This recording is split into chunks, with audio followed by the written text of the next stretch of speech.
Bueno, ¿qué tal, estimados amigos? ¿Cómo están? Bienvenidos a este canal donde hacemos un poco de filosofía y tratamos de dilucidar algunos temas interesantes. Hoy me acompañan dos personas que yo admiro un montón porque siempre he visto sus programas en TLB1. Eh, el programa de ellos se llama La Brújula y obviamente que los conocen, no hace falta que los presente. Lucas Carena y Pablo Davoli están acá conmigo, así que buenas noches, muchachos, gracias por estar. Hola, Hola, Jonathan, Jonathan. gracias.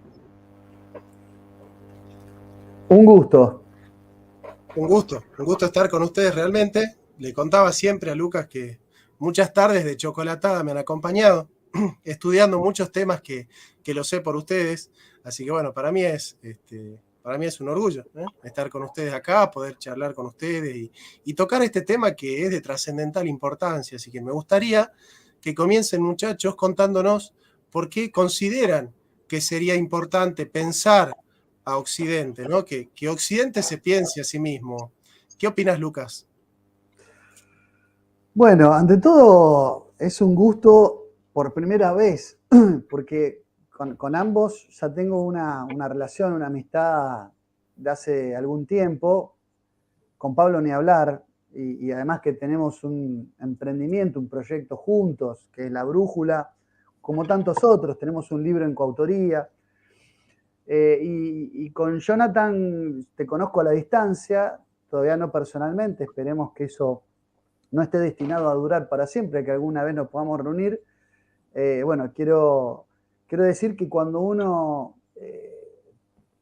bueno, cultiva amistades es porque encuentra algo de admiración en el otro. Y tanto a Pablo, están de más decirlo, como a vos, Jonathan, los admiro intelectualmente.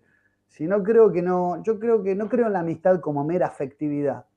Yo creo que una amistad se cultiva a razón de que uno ve en el otro algo de sí mismo, porque tiene que haber una afinidad y un reflejo de uno mismo, cuando, por ejemplo, te interesan los mismos temas, pero también uno encuentra en el otro algo que uno no tiene. Y los dos son, tanto Pablo como vos, personas que admiro intelectualmente, aprendo, tanto con Pablo como con vos, y estar los tres reunidos, quiero decirlo, me llena de orgullo y me gusta mucho. Espero que sea la primera de muchas charlas de este tipo. Así que gracias por la invitación y espero que también entre ustedes puedan tener más contacto y más intercambio de ideas, porque creo que sería una dinamita que ustedes cruzaran pensamiento y opiniones como lo están haciendo ahora. Que digo que yo no tengo nada que ver, no es que yo lo junté, sino que, digamos, ambos se conocían. Cuando yo le comenté a Pablo, Jonathan nos quiere en su canal, Pablo te tenía referenciado, te tenía ya bien conocido, y viceversa. Jonathan quería tenernos a los dos porque te sigue a vos, Pablo, y sigue tu pensamiento y tus artículos y bueno, lo que vos opinás y desarrollás junto conmigo en La Brújula. Así que esto me parece muy interesante, espero que lo repitamos.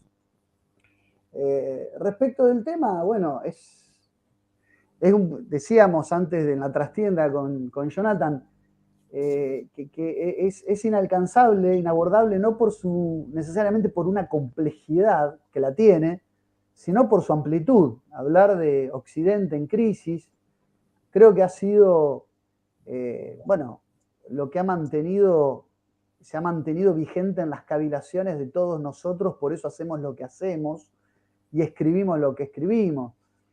Pablo tiene recientemente un libro que me parece que tiene mucho para decir de eso, sobre la cuestión del imperio, ¿no? de la idea de imperio. Y digo, todo lo que decimos en La Brújula, desde el año 2014 hasta hoy, de alguna manera tiene que ver con la crisis de un Occidente periclitante. Yo soy partidario, y lo voy a hacer breve porque somos tres y no tenemos tanto tiempo, soy partidario, hay un libro interesante que puedo compartir, que está, se consigue en internet, está en PDF. Te comparto, Jonathan, si querés el enlace por chat privado, por si a lo mejor querés ponerlo en la pantalla. Hay un libro de Bernard Lefebvre, no confundir con Marcel Lefebvre, Bernard Lefebvre, que es un médico argelino, argelino francés, ¿no? Que se llama justamente como la convocatoria del Tito, Occidente en Peligro, se llama así. Es un libro que me gustaría que lo leas vos, Jonathan, por varias razones. Una de ellas, a ver, tiene una mirada muy negativa de la Reforma Protestante, te lo tengo que anticipar, es muy negativo con Lutero en esta cuestión de Occidente en Peligro, pero lo importante, me parece, es que hay una tesis que subyace a todo el libro, que la puedo encontrar también en Escurra Medrano, por ejemplo, cuando escribe la historia del Anticristo, de que la crisis de Occidente de alguna manera ya tiene asidero en el logos occidental. Es decir, a ver, no es culpa del logos, sino que en el logos está la semilla germinal de su propia autodestrucción.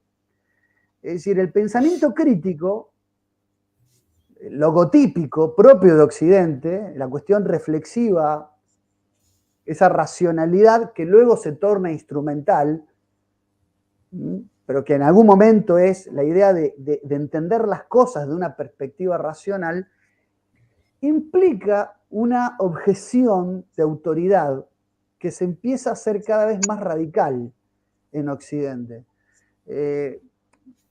A ver, no digo que tenemos que vivir alimentándonos de la enseñanza de los mitos como si estuviéramos en épocas presocráticas. No me refiero a eso.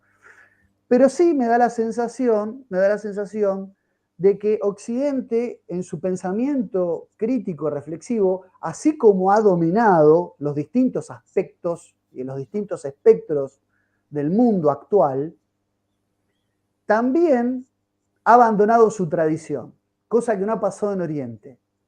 Es decir, somos muy críticos con nuestras propias raíces tradicionales. El hombre occidental siente como un profundo desprecio por sus religiones autóctonas, por así decirlo, pero considera un profundo, respeto por la obra, vida y obra de Gandhi, por ejemplo, o considera que hay espiritualidad en un templo, no sé, que podríamos decir un templo budista. Ahora, cuando pasa frente a una iglesia, dice, acá tenemos un reducto de pedófilos. Todo leyenda negra, todo digamos, de curtiembre pasada por agua, sin una reflexión profunda, digo. Pero es como que se ha logrado en el hombre occidental tener cierto desprecio por sí mismo. Y esto subyace en la tesis de Lefebvre, si bien la mirada de Lefebvre es lineal. Hay un momento de la historia donde Occidente empieza a dinamitarse, a escupirse el asado. Otra es la mirada de Oswald Spengler, por ejemplo, en ese fabuloso libro que sé que Pablo también lo ha leído mucho, que es La decadencia de Occidente, donde la mirada es cíclica. La mirada de que en realidad todas las civilizaciones tienen un momento de auge y apogeo y luego un momento de declive. Ambas miradas, la lineal como la cíclica, pueden llegar a coincidir, podemos estar coincidiendo en un momento de la historia donde se está terminando una etapa y junto con ello, la civilización occidental, ¿no? El famoso escritor ruso Máximo Gorki, cuando terminaba la Primera Guerra Mundial, que es para cuando fue en el armisticio en 1918, cuando se escribe el libro de Spengler, fue más o menos para esa época que Máximo Gorki decía que Europa se ha suicidado. Y yo creo que sí, que hay mucho tela para cortar, pero creo que hay dos perspectivas, y esto es lo que quería proponer y ya les delego la palabra a ustedes porque saben mucho del tema. Hay dos perspectivas de análisis. Una, la mirada lineal, que podría estar presente en la de Occidente en Peligro, y otra, la mirada cíclica, más del tipo spengleriano, o la que podemos encontrar en Vico, que es la de la decadencia de Occidente. Ambas perspectivas son distintas en su génesis y modalidad de apreciación, pero pueden coincidir históricamente en un momento de declive, de debacle del Occidente actual, del Occidente cristiano. Y quiero decir algo más, que esta costumbre que tengo acá de tomar café y acompañarlo con whisky a esta hora de la noche, la heredé de Pablo Dávoli, que fue el que me la incorporó. O sea que sí, es culpa de él, digamos. Y es muy, muy buena combinación el café negro con whisky, quiero decirlo. Les cedo la palabra, muchachos. Perdón porque sé que no tenemos tanto tiempo. Bueno, Pablo, me gustaría que nos introduzcas un poco en esto de Occidente, ¿no? Yo, así a breves pinceladas, te hago una pregunta así muy insidiosa de, bueno, ¿en qué consistiría Occidente?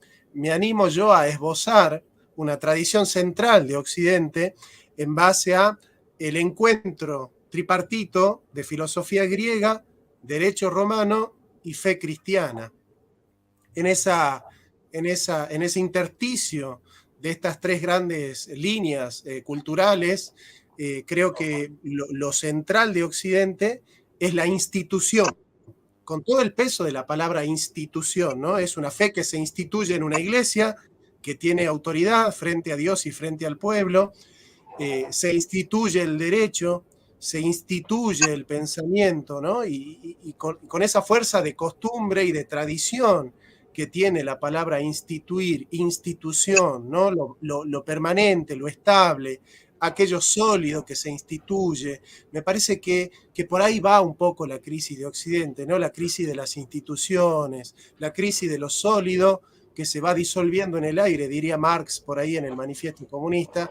Pero bueno, me encantaría escucharte a vos. ¿Cómo es que podés perfilar un poco este tema?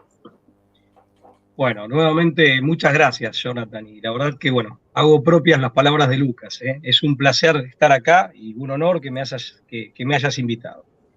Mirá, el problema es complejo, como bien dijo Lucas, es de una enorme amplitud y al mismo tiempo de una enorme o de una profunda, digamos, sí, de una hondura muy, muy grande, ¿no? Es un problema de una gran profundidad. También hay que decir que es un problema de larga data. O sea, me voy a permitir hacer algunas señalizaciones puntuales que nos permiten orientarnos en esta exploración o en este análisis que necesariamente es un análisis que, a ver, cabalmente desborda los límites de nuestra conversación. Pero es un problema de larga data y un problema no solo muy, muy amplio, con muchas facetas, sino al mismo tiempo muy profundo. Comparto lo que vos dijiste en cuanto a la identidad de Occidente, en cuanto a la sustancia propia de la civilización occidental. Esa no es simplemente una mezcla, no es tampoco simplemente una amalgama. En mi modesto punto de vista es una síntesis, una fusión coherente, una fusión exitosa, digamos. Sí, básicamente de la filosofía griega. Lucas evocaba la concepción del logos. El orden romano, que tiene una expresión político-administrativa, tiene una expresión ingenieril e infraestructural, tiene una expresión jurídica y desde luego el cristianismo. Me permitiría agregar, digamos, el talante fáustico germánico, que tiene su mayor protagonismo, que tiene, digamos, una primera irrupción muy visible ya sobre el medioevo, ¿no? Ya en el contexto del medioevo. Pero creo que ese es un elemento que hay que agregar. Y también me permito citar como una raíz común, más allá del cristianismo, pero sí una raíz común de los pueblos a los que hemos hecho alusión. En definitiva, Occidente no se explica si no es en el contexto de la raíz indoeuropea, ¿no? O sea, la raíz indoeuropea, en definitiva, tiene en Occidente y en las proyecciones de Occidente una floración, y el cristianismo es una suerte de sublimación de todo eso, que bueno, yo a partir de mis convicciones y creencias, ya el cristianismo ya no hablo de algo puramente humano, sino de un fenómeno de origen divino. Pero claramente el cristianismo encuentra en Occidente y en esa matriz de raíz indoeuropea, pero una matriz en particular que vos describías muy bien y yo me permití sazonar incorporando este otro elemento, encuentra, digamos, la caja de resonancia para que el cristianismo no solo se expanda. Esto lo tomo de Alfredo Sáenz, un sacerdote argentino, jesuita, gran autor, que dice, mire, en realidad para interpretar, no es solamente encontrar las condiciones sociológicas, culturales, políticas y jurídicas para su expansión, sino que el cristianismo encuentra en la filosofía griega, y más específicamente en lo mejor de la filosofía griega, básicamente la tríada Sócrates, Platón, Aristóteles, fundamentalmente eso, encuentra las claves para desencriptar el sentido profundo de las enseñanzas de Jesucristo. Por eso, Sáenz, que es un sacerdote católico de cuya ortodoxia nadie puede dudar razonablemente, no trepida en afirmar que en cierto sentido, teniendo esto a la vista, uno puede decir que en cierto sentido el cristianismo es una religión griega. Pero bueno, más allá de esto. Ahora, ¿qué pasó con Occidente?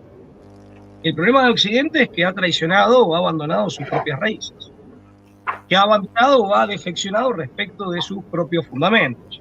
Yo me permití, mientras Lucas estaba hablando y escuchándolo atentamente, me permití hacer una reseña acá, en un papelito, tipo servilleta de bar.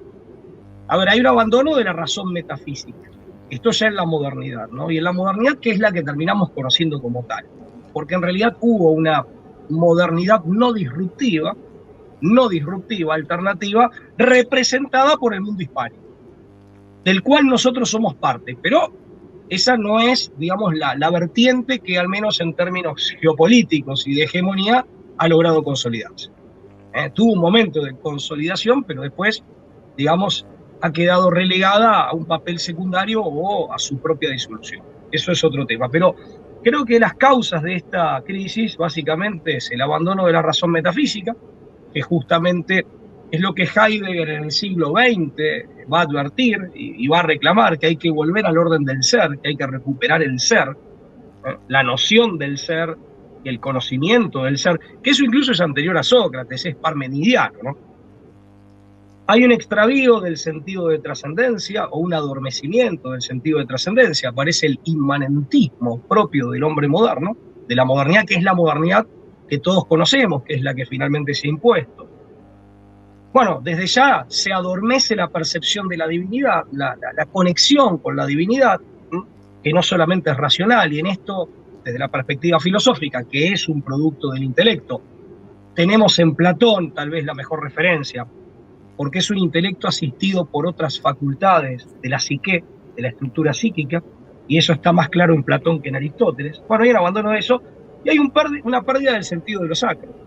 O sea, vivimos en un mundo profano, en un mundo que, bueno, con cierta soberbia muy infantil, por cierto, y hoy decrépita, si es que se la quiere mantener, se hablaba el positivismo, primero la Ilustración, después el positivismo, hablaba en zonas, y bueno, se desmitificó. Mire, la verdad es que lo que hicimos es perder el sentido de lo sacro, todo ha quedado reducido a lo profano, y por lo tanto aquello que era sacro ha quedado profanado, incluyendo al propio hombre y a los aspectos más importantes de su vida, que son los que justifican, aportan las claves de sentido de su existencia y hacen a los fundamentos de su felicidad. Bueno, en este contexto era claro que en algún momento este barco iba a encallar. La modernidad, en definitiva, se explica como todo un proceso cíclico, revolucionario, tumultuoso, en donde quedan trozos del orden anterior, quedan añicos por el extravío del eje de la cosmovisión preexistente, medieval, por decirlo así rápidamente. Son trozos desorbitados, hipertrofiados, ahí aparecen las grandes ideologías en pugna, donde son pedazos, fragmentos de la cosmovisión medieval. Desde luego que todo eso inmanentizado, enloquecido, desorbitado, fragmentario y en choque constante, y finalmente se da el encallamiento del barco, es decir, el agotamiento de esas energías. Como si uno lanzara una piedra al éter, chocan estas piedras entre sí, varias piedras, no una, chocan entre sí, finalmente se agotan y se disuelven, se diluyen, en esto que Bauman lo dice muy bien, es modernidad líquida. Yo interpreto la posmodernidad como las consecuencias últimas de la modernidad, no por un desvío de la modernidad, sino por seguir su propia lógica, su propia dinámica. O sea, yo creo eso. El medioevo cae, lo mismo le corresponde a la hispanidad. La hispanidad cae, no sé si está muerta, pero está caída, dormida y en riesgo de muerte por pérdida de su propio eje, por desvío. En cambio, la modernidad como tal, arriba la posmodernidad, no por desvío, sino siguiendo su propia lógica. ¿No?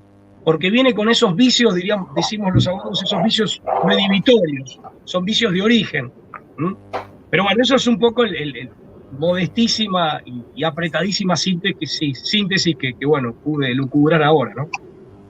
Mirá, qué interesante lo que decís, porque ciertamente, digamos, esa confluencia, ¿no? Platón dice muy bien, no es lo mismo una mezcla que un entrevero, ¿no? Esa amalgama de cuestiones que tienen que ver con la cultura griega, el pensamiento griego, las instituciones romanas y la fe hebrea, ha dado lugar a lo que es Europa como tal, ¿no? Yo creo que hoy estamos en una época donde hablar de Europa, hablar de civilización, de alguna u otra manera es como que ya te coloca dentro de las personas no gratas para las fábricas y las usinas de la opinión pública, ¿no?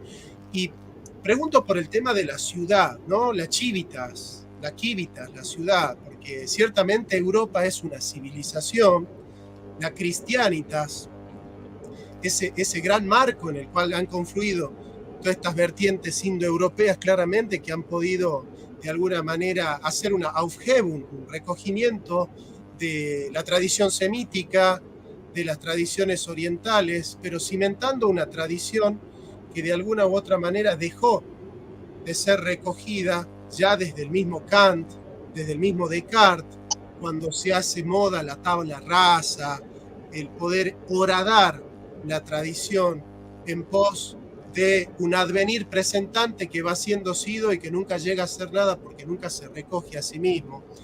En ese sentido, querido Lucas, hablar de crisis de Occidente implica también hablar de una crisis de la lógica civilizatoria como tal y de la lógica de la ciudad como modo de cohesionar un modo de ser y de habitar en el mundo. Te pregunto esto porque el mismo Heidegger se pregunta eso en Construir, Habitar y Pensar, que estamos ante una crisis del concepto de ciudad como lógica habitacional del ser humano, y la crisis de la ciudad implica la crisis de la civilización como hacer de la ciudad el modo de ser del ser humano. Muy interesante la pregunta. Yo sigo compartiéndote bibliografía, ahí te compartí otro enlace también como para compartir con la gente que nos está viendo. Hay un libro que a mí me gusta mucho, me marcó mucho, de Augusto Del Noce, un filósofo italiano que seguramente vos conocés. Con el profesor Alberto Huela hemos reflexionado en algún momento sobre este autor, que se llama Agonía de la sociedad opulenta. Un libro en donde se discurre justamente por esto que decía Pablo, ¿no? De la modernidad y la posmodernidad como fagocitación de lo moderno, como una modernidad por exceso, donde aparece esta idea de eclipse de lo sacro, ¿no? El eclipse de lo sagrado.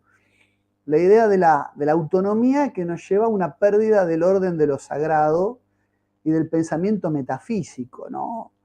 Donde el hombre está en una nebulosa, y ahora respondo a tu pregunta acerca de la civilización en sí misma, está atrapado en una nebulosa donde se perfila un porvenir en el cual ya no somos, a diferencia de lo que pasaba con la polis griega, ¿no? Que era un conjunto a su vez de oikos, de familias, que tenían lazos de reciprocidad conjunto, se protegían a sí mismos, tenían un destino común. Hoy asistimos justamente a una nueva forma de subjetividad, hay un nuevo modelo antropológico en donde el hombre, a diferencia del hombre griego, está bien que los griegos tenían algo resuelto, ya nacías para mandar o para obedecer, ¿no? En esa época, o estabas en el ágora o eras un esclavo, digamos. O sea, algunas cosas las tenían resueltas, después se complica la cosa. Pero hoy estamos ante un modelo antropológico donde hemos perdido la capacidad de sentirnos protagonistas de nuestra propia existencia. Es decir, el hombre posmoderno, si se define por algo, más allá de las distintas metáforas, el crepúsculo del deber, como diría Lipovetsky, o la era del vacío, o la transparencia del mal en Baudrillard, o el pensamiento débil en Bátimo, o la modernidad líquida de Bauman, o el hombre unidimensional de Marcuse, o como quieran llamar, más allá de las metáforas, o la pérdida o la caída de los grandes relatos en Lyotard, más allá de las distintas metáforas para explicar al hombre posmoderno, si hay algo por lo que se caracteriza el porvenir del hombre posmoderno es que no se siente protagonista de su propia existencia, ha perdido las riendas, la conducción de tener una capacidad transformadora. La generación de nuestros padres, estoy hablando de tus padres, Jonathan, de los padres de Pablo, fue una de las últimas generaciones donde había un espíritu revolucionario, equivocados o no, de un bando o de otro. Había una juventud que en la universidad planificaba una transformación del futuro. Hoy, y lo vemos nosotros, y de paso les quiero decir a ambos feliz día del docente, feliz día del profesor, porque sé que los tres ejercemos en mayor o menor medida. Para mí es una actividad secundaria, pero lo hago por vocación y porque estamos embarcados en una lucha. Los tres hacemos ejercicio de la docencia, por eso les deseo un feliz día del profesor. Más allá del docente, más allá, profesamos y hacemos docencia, por eso lo digo, más allá de eso, las juventudes y las inquietudes que yo veo con mis alumnos, no sé qué les pasa a ustedes, tiene que ver un poco con eso, que están estudiando una carrera y en la mayoría de las encuestas que hace la propia universidad, la mayoría de los móviles, por no decir todos, son económicos. O sea, estudian porque ven asociado al estudio la necesidad de un sustento económico. Y pocos son, y cuando yo les pregunto qué piensan al respecto mis alumnos, no es que no quieran ver en la profesión un proyecto de plenitud, de ayudar al otro, sino que consideran que no lo pueden hacer desde su lugar. Es decir, me contestan desde una desingenuización. Es decir, pensar que vos hoy podés transformar el porvenir de los demás es prácticamente un idílico del cual las nuevas generaciones de estudiantes universitarios están desprovistos. Y hacen bien en estar desprovistos en tanto y en cuanto, si yo les tuviera que decir que por tener una profesión van a cambiar el mundo, estaría siendo muy cínico, porque la verdad es que el mundialismo, el internacionalismo, si hay algo que ha socavado, es un poco esto, ¿no? Estamos al servicio de un orden internacional único en el cual se ha perdido esto. Es decir, quiero volver al origen de tu pregunta, es si no es solo la civilización occidental, sino el concepto mismo de chivitas lo que está en crisis.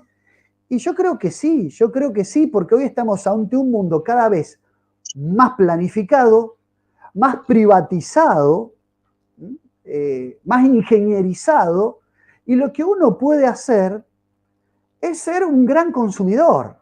Hoy el certificado de ciudadanía es ser un buen consumidor de productos y servicios.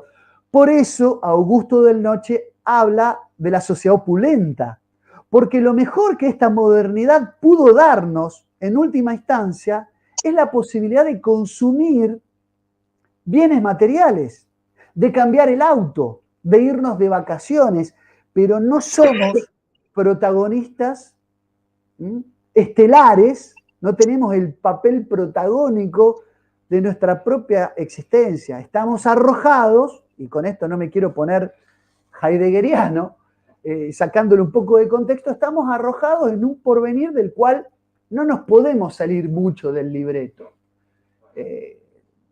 Tenemos la posibilidad de tener una profesión, de formar una familia, cada vez con más dificultades, porque hay que tener 2 o 3 trabajos para poder mantenerla. Pero en realidad, por eso Del Noche se definía como un católico no conformista. Es decir, lo que la Iglesia tiene que estar, y hacía también una crítica del concilio, no tenemos que tener un ayornamiento, es decir, acomodarnos a la modernidad, tampoco tener una mirada absolutamente condenatoria, sino él habla de una tercera vía, una tercera opción es que tenemos que estar en diálogo con la modernidad, tenemos que dialogar críticamente con la modernidad. Y esto lo decía por una plena conciencia de que no podemos vivir o no podemos pensar que podemos volver al medioevo ni al mundo clásico. Del Noche es uno de los filósofos que pensaban de que no se puede retroceder el tiempo y que hay algunas transformaciones de las cuales no hay retorno. Pero sí que tenemos que tener una mirada dialógica y crítica con el mundo moderno y con el occidente que está en decadencia, para tratar de recuperar aquello que lo forjó y tratar de descartar y poner en estado de marginalidad aquello que lo está carcomiendo por dentro, aquello que se ha convertido en su tumor y tratar de extirparlo.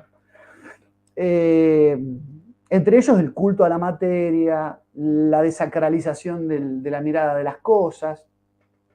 Pero obviamente no hay una salida ni de la noche a la mañana, ni en todo plano simplista de esta situación. Sí creo que hay retazos, creo que Occidente hay una atmósfera, un tufillo, sobre todo en Europa, de algunos movimientos contestatarios, identitarios, que ven con preocupación lo que el progresismo en todas sus esferas está haciendo con aquel gran Occidente que supo forjarse como el bastión y el conductor de los destinos de la humanidad. Y bueno, no soy del todo un negativo. Esto que se lo he escuchado tantas veces a Alberto Vuela, pero que también se lo hemos escuchado a Alain de Benoit, es que no soy ni pesimista ni optimista, sino que soy un realista esperanzado. Este realismo esperanzado es creer que hay fuerzas, incluso fuerzas inconscientes que todavía perviven en Occidente, que todavía de manera amorfa, de manera aislada y dispersa, se están empezando a organizar.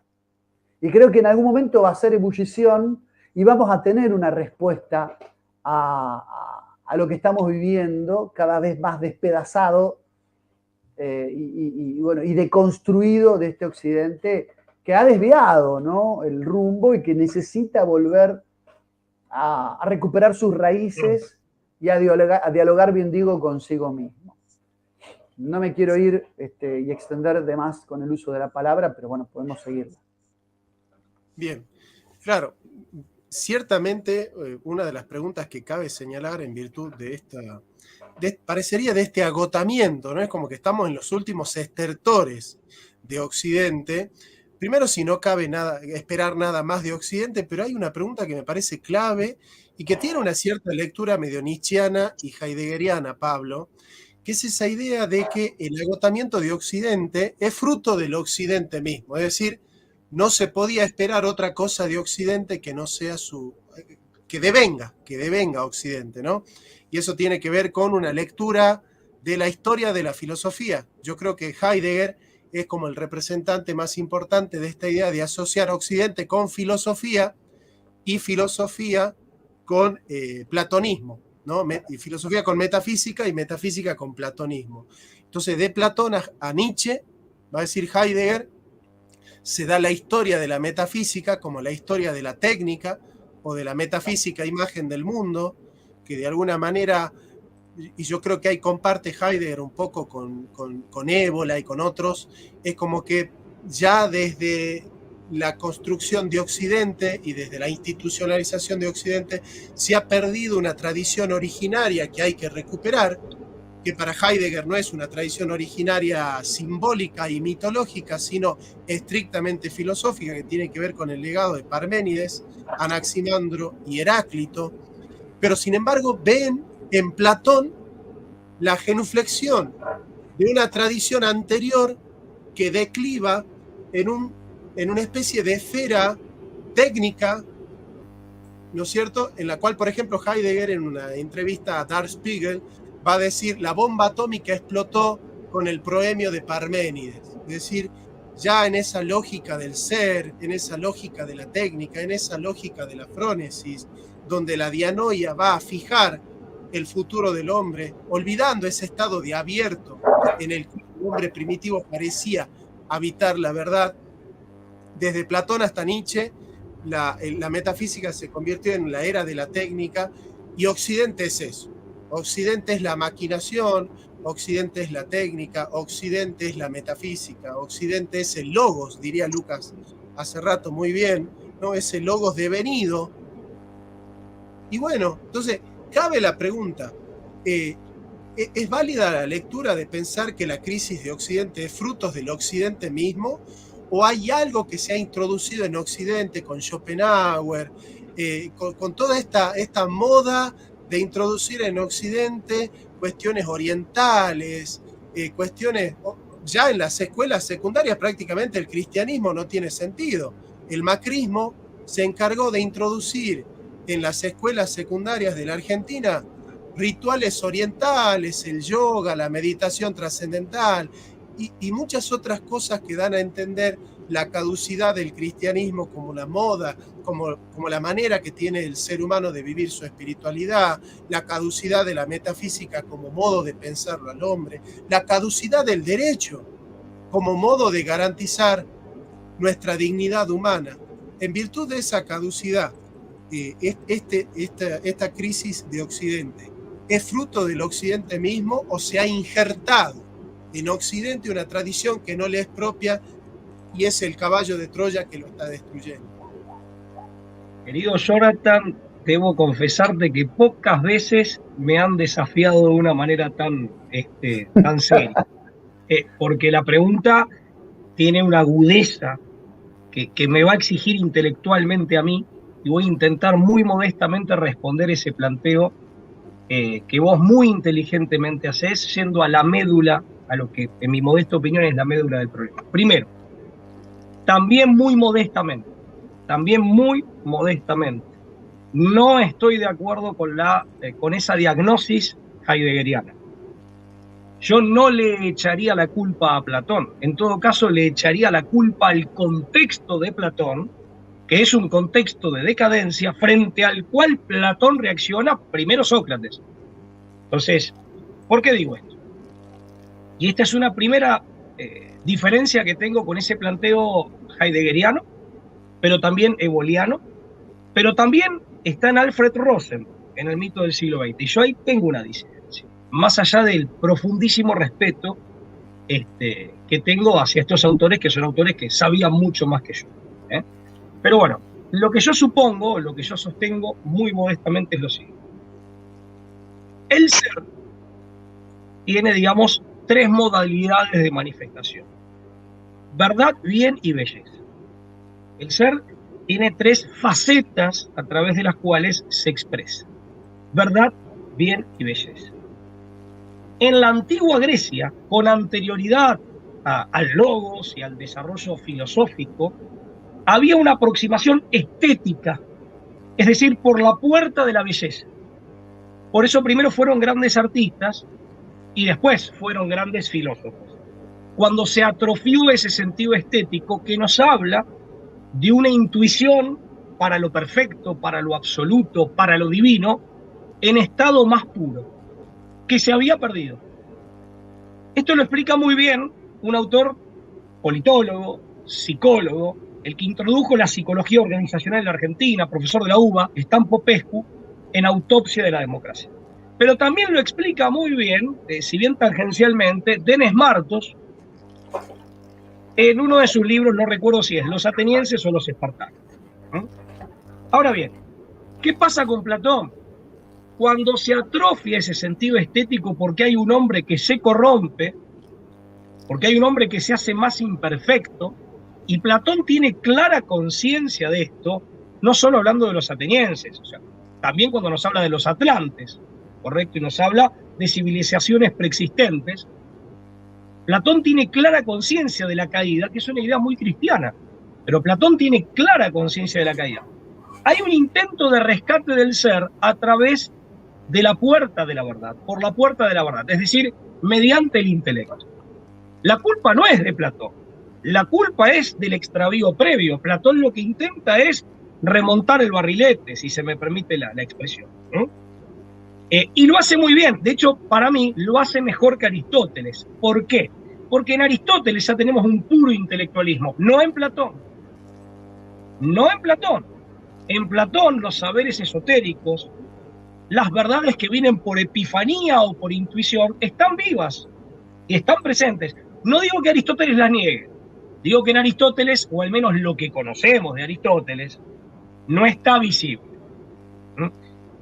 Esa es una primera observación. La segunda observación que me permite sostener, insisto, muy modestamente la disidencia, es que, viéndolo así, es no reconocer el factor redentor o la función redentora del cristianismo. Por eso yo me encargué de aclarar, después del colapso románico, previamente el colapso del mundo griego, viene el cristianismo. El cristianismo ya había aparecido, pero bueno, hace su irrupción protagónica en Occidente. Y el cristianismo con su gracia, pero ahí hay un factor no humano que interviene, sino divino. ¿Se entiende? Entonces, yo no creo que sea una declive, si bien esa declive se puede observar en el mundo griego y romano, con la aparición del cristianismo y la constitución del mundo medieval, donde vuelven las experiencias místicas, y de hecho no solo vuelven, se perfeccionan, se multiplican y profundizan, donde en definitiva hay, digamos, una nueva religación con la divinidad de la mano del cristianismo y con la gracia del cristianismo. Entonces no tenemos un proceso lineal. Ahí hay una interrupción de esa decadencia previa. Cosa que es lo que le va a dar esperanzas a Agustín en el medio de la decadencia románica. Recordemos a Aurelio Agustín, más conocido como San Agustín de Hipona. Cuando él ve el colapso del mundo romano, él muere en el 430, el Imperio Romano de Occidente iba finalmente a colapsar en el 476, él logra visorar esto. En la Ciudad de Dios explica las causales de la decadencia, pero tiene clara noción de que va a haber un reverdecer de algo nuevo, con lo cual no es lineal. Lo que pasa, y ahora respondo a tu pregunta, después de ese fenómeno complejo, ese proceso larguísimo que reconoce etapas en su interior de un milenio, que es el medioevo, hay un desvío. Y esa nueva corrupción que aparece es por desvío. Es por desvío. Por lo menos esa es mi modesta opinión. De todas formas, estos mismos autores que yo cité, también, así como han hecho esta crítica, no he leído la totalidad de la obra de estos tres autores que hemos mencionado. Évola, Rosenberg, Heidegger. He leído mucho de los tres, pero no he leído la totalidad de sus respectivas obras, que es gigantesca en cada caso. Pero sí te puedo decir que he leído que ellos le reconocen, el mismo Évola, profundamente anticristiano, al gibelinismo, algo que para mi amigo Lucas, para mí también, pero sobre todo para mi amigo Lucas es muy importante. En el medioevo él le reconoce. O sea, no es que ve como que... O sea, han estado dispuestos a admitir y han admitido que ha habido en este proceso no una mera decadencia. No una mera decadencia. Pero bueno, entonces, respondiendo a tu pregunta, y ahora voy a responder a la segunda, yo creo que es el producto de un desvío. Es el producto de un desvío. El primer desvío se produce en el mundo griego, si se quiere, con el extravío de la virtud. Se produce en el mundo romano por el extravío o por el abandono de los valores fundantes de Roma. Pero finalmente, puede haber, obviamente hay otras causales, pero bueno, voy al núcleo, al corazón. Pero hay un reverdecer en el medioevo y después por desvío se vuelve a caer en un proceso de decadencia que en rigor de verdad es el descalabro del mundo medieval, de la cosmovisión y el orden medieval. Y la modernidad es eso, por eso son elementos fragmentarios, desorbitados, tumorales, como dijo Lucas. Son ideas, Chesterton dice, son ideas que se vuelven locas y chocan entre sí. Dicho esto, ¿cuál es el factor que aparece externo? Hay un desvío entonces, o un segundo desvío si se quiere. ¿Y cuál es el factor que aparece externo para mí? Yo no hablaría de Oriente, porque también la división entre Occidente y Oriente es como tal una división que es válida, pero que es permeable, es flexible y que tiene zonas grises. Por eso dije, ojo, Occidente es un producto indoeuropeo con proyecciones, con ampliaciones, como hay otros. Y ahí ya se nos desvanece esa separación radical, como radical, ¿no? Entre Oriente y Occidente. Lo que creo que se introduce es la gnosis, que se introduce en el Renacimiento, con autores como Pico de la Mirandola, con el humanismo, perdón, con el humanismo. Pico de la Mirandola, Jacob Böhme en Alemania, Hegel en definitiva, cuando él traslada a su pseudo metafísica, porque el pensamiento hegeliano es muy interesante, pero no es una auténtica metafísica, tiene apariencia de metafísica sin serlo, no es trascendente, es inmanentista, ¿correcto? Hegel toma mucho de Jacob Böhme. Jacob Böhme toma mucho del pensamiento gnóstico cabalístico. Entonces, si vos decís, ¿cuál sería ese elemento que interviene en el desvío? Que interviene en el desvío, sea porque lo aprovecha, o sea porque lo provoca, o sea porque lo cataliza. Para mí, y en esto me parece muy atinada la visión de, bueno, el estudio que en su momento hizo Meinbiel, sacerdote argentino, teólogo, es la gnosis, ¿eh? Es la gnosis, o el gnosticismo, que sería su manifestación más conocida. Esa es mi modesta opinión, pero estos son temas de, digamos, de una enorme complejidad, ¿no? Que, bueno, ameritarían tal vez un debate entre varios y de varias horas. Perfecto. No, ciertamente vos sabés que yo tengo un capítulo de mi crítica de la razón crítica, uno de los libros que he sacado últimamente, que es este. Desarrollo la relación entre Böhm y Hegel, justamente. De hecho, el capítulo 7 se llama Jacobo Böhm, hegeliano, que en la cristiandad mayor propuso la inmanencia de Dios y el progreso histórico de la historia divina. Estamos de acuerdo, Jonathan. Sí, mira, te voy a mandar el libro. Mándamelo, porque me interesa. Y me olvidé otro personaje que seguramente citás, que es Baruch Spinoza. Sí, cómo no, claro.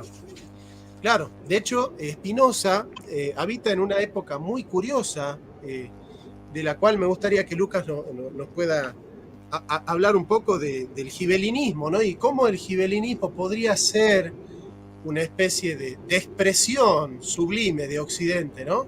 Porque Spinoza vive en una época donde se daban muchos falsos mesías. Dentro del judaísmo hay épocas bastante paradigmáticas de mesianismo. La época de Jesús fue una época muy mesiánica, surgían libertadores todo el tiempo, y bueno, en 1634 surge Shabbatai Tzvi, un falso mesías judío que arrastró a muchísima gente, y bueno, una de las causas de la condena de Spinoza es justamente haberse resistido a seguir a este falso mesías, ¿no? Después le dieron la famosa Jerem, que vendría a ser como una excomunión a Spinoza. Pero claramente surge ahí una pregunta que puede ser un tanto resbalosa y que podríamos caminar en baldosas sueltas, y que la quiero hacer con mucho cuidado. Cierta tradición semítica, cierta tradición cultural, ¿no? Cultural, no estoy hablando de raza, ni de pueblo, ni de personas, ni de individuos. Cierta tradición cultural semítica, que yo en mi libro sobre Marx, que tiene prólogo de Lucas Carena, considero como propia de Occidente y como parte del pensamiento de Marx, del cristianismo de Marx, ¿no? En esa, digamos, apofansis que es que el ateísmo es la esencia del cristianismo para Marx, y que tanto me ha seducido durante mucho tiempo, ¿no?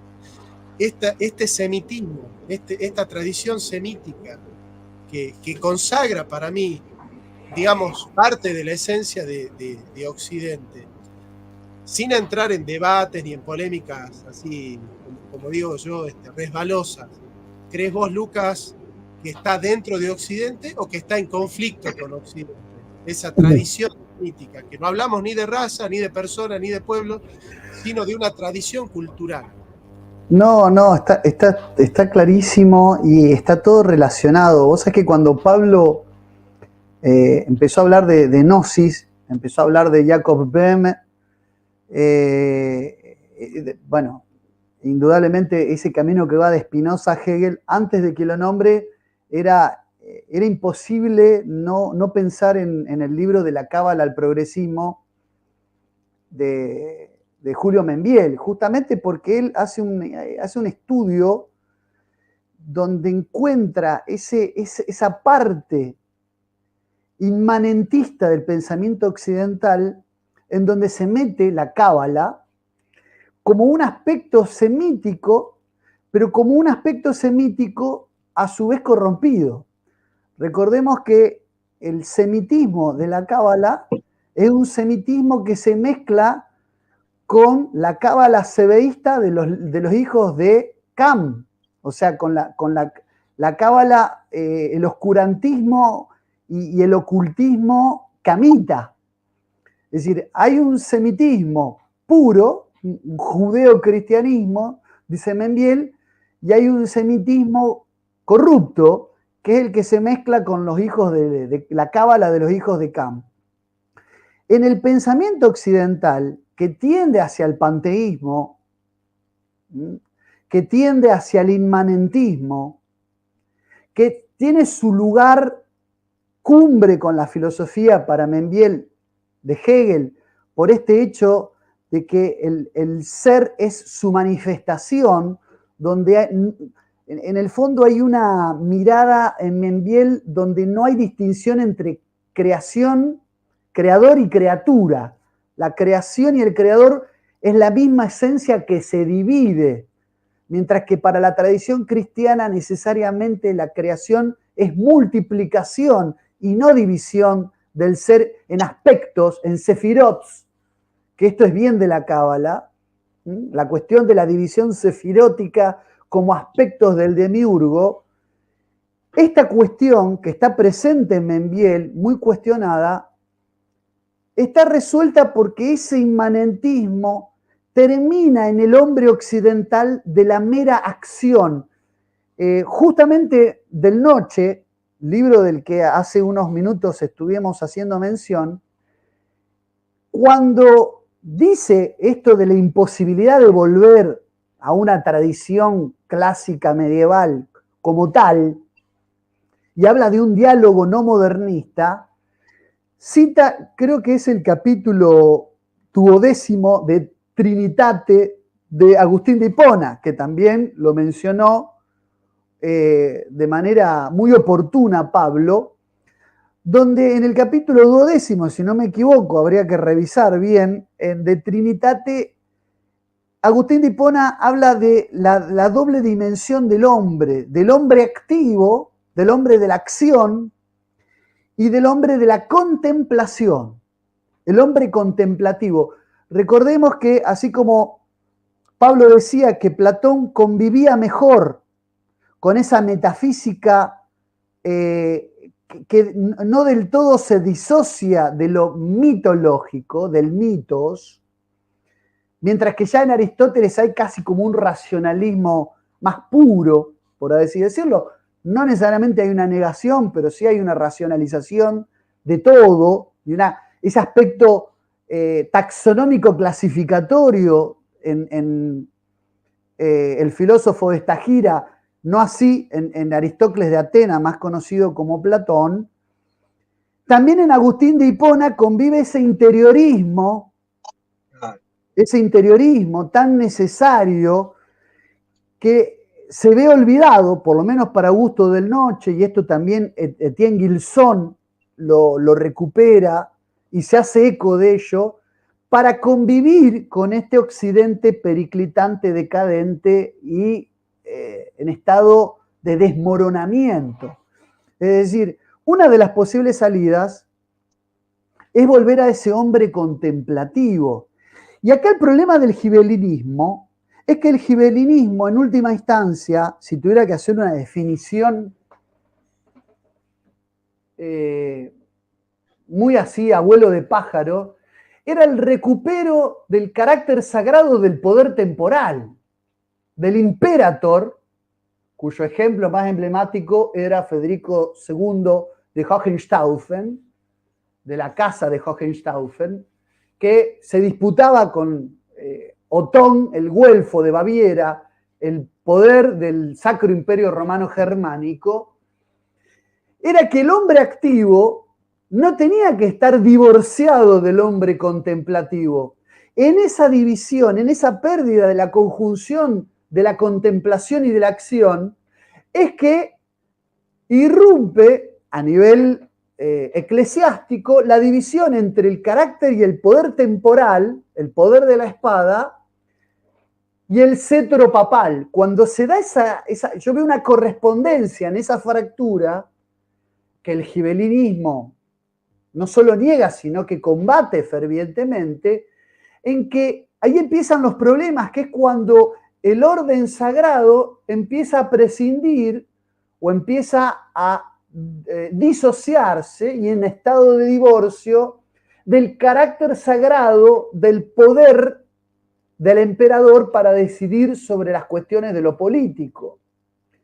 En la medida en que esos dos niveles empiezan a separarse cada vez más y a tomar una distancia que se convierte en un profundo abismo, es que Occidente puede decir que la religión es algo del orden de lo privado, que las cuestiones de la creencia nada tienen que tener de injerencia sobre los asuntos públicos, donde las cuestiones estatales deben dirimirse en un ámbito desprovisto de cualquier consideración metafísica.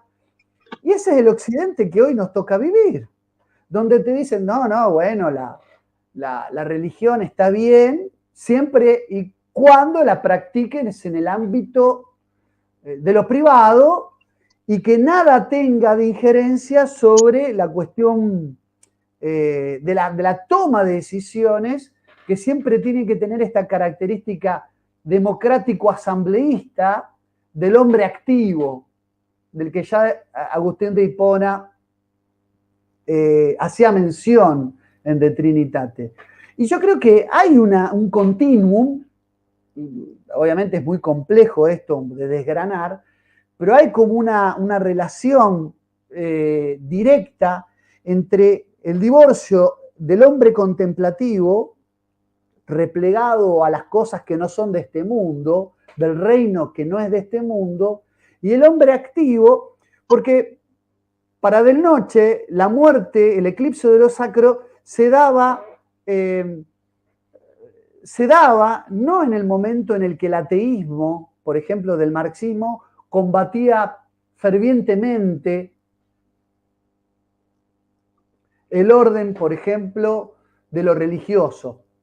Ya él diferencia en este libro el ateísmo militante, ¿no?, de el mundo posmoderno que prescinde de la religión, donde se puede convivir perfectamente con doble vara, con doble galera, yendo a misa los domingos y,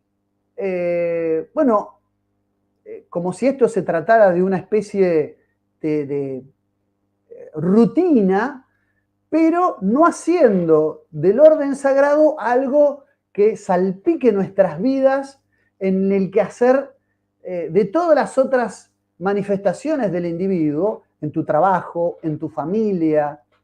Es decir, lo religioso y lo divino ya no tienen nada que ver ni con tu quehacer profesional, ni con la educación, ya no hay una pedagogía de la cruz, sino que hay una secularización de todos los ámbitos, donde el progresismo lo ha contaminado todo, lo ha salpicado todo, lo ha enturbiado todo, y donde el elemento religioso es un elemento más, entre otros, una figura decorativa que puede estar presente, pero no molestando y no gobernando a todos los demás aspectos, y que en todo caso está permitido y es lícito que vos lo practiques. Ahí hay un problema que es propio de Occidente, es decir, no es que, y también, de hecho, en este librito que de paso lo muestro, que está prologado por Pablo Dávoli, Jesús Cristo, príncipe hiperbóreo, una de las primeras premisas o de los primeros condicionantes que intento humildemente proponer es la falsa disyuntiva entre Oriente y Occidente. Es decir, esta idea absolutamente tajante, que es una división casi teórica entre Occidente y Occidente, viendo cuáles son los vasos comunicantes, cómo se han poblado los distintos pueblos de lo que hoy consideramos o conocemos como mundo oriental, y cómo se han poblado las tradiciones o los pueblos que hoy conocemos como Occidente o como pueblos occidentales. Está puesto más que en duda, más que en jaque esa división. Por empezar, la cultura de los tartesos, que entran por España, suben al extremo norte y terminan habitando el Valle del Indo y la India del Punjab, y donde hoy la lingüística moderna, por empezar, Schlegel, por ejemplo, habla de una tradición que podemos llamar indoaria por los idiomas comparados que vienen del asbéstico y del sánscrito, que son pueblos indoarios, y que se han desplegado por todo lo que es la cultura persa, llegando a Troya, y el mundo griego. No importa, no vamos a entrar en toda esa disquisición que nos llevaría toda la noche, estaríamos hasta mañana. Simplemente decir, desde una perspectiva gibelina, que en última instancia a lo que nos oponemos, o por lo menos lo que cuestionamos, es la idea del carácter absolutamente secular y prescindente de cualquier chispa de divinidad, del poder y del orden temporal. Es decir, lo que ha logrado el enemigo del bien, la verdad y la belleza, el mismísimo demonio, es separar el ámbito de lo cívico del orden sagrado. Lo ha escindido completamente y ha generado una inversión absoluta, ha puesto boca abajo la idea de que en el ámbito privado, y es solo en el ámbito privado, incluso en el ámbito de la intimidad, me atrevería a decir, ni siquiera privado, esto sería ya, en el ámbito de lo íntimo, que no es lo mismo que lo privado, en el ámbito de lo íntimo, donde lo trascendente puede llegar a tener asidero. Si es que no sos un delirante místico por el solo hecho de mencionarlo. Ese es el gran triunfo de los enemigos de Occidente. Hacernos creer que Occidente ha superado